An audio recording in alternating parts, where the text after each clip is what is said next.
Kwa nini mtu akichukua pesa zako akapeleka kwa mganga unafilisika? Si nikufundishe? Nikufundishe.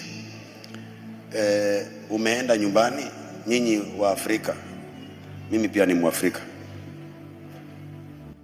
Umepeana pesa kwa fulani, alafu baada ya muda fulani hauoni pesa, na utasikia ikisemekana ulimpa pesa pole.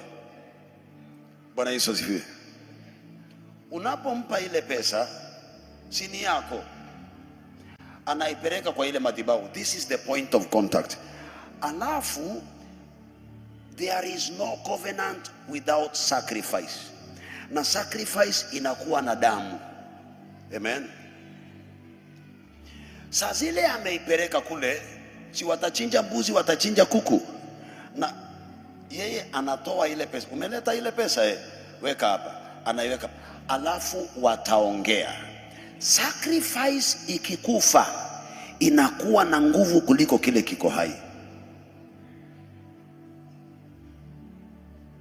The moment the sacrifice dies, it liveth forever.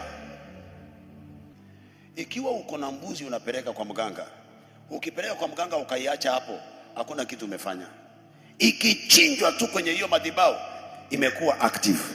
Umenielewa? Lakini imekuwa active. Now,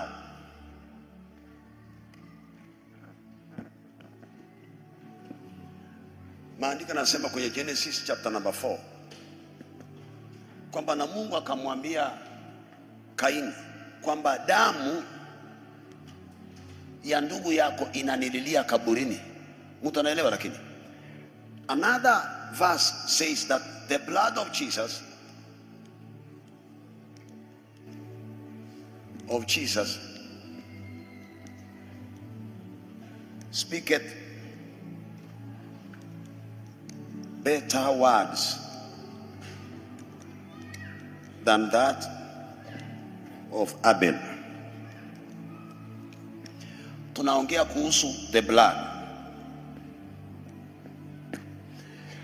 Ikiwa Exodus chapter number 11 and 12,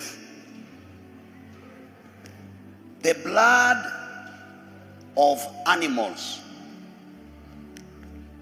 ziliua firstborn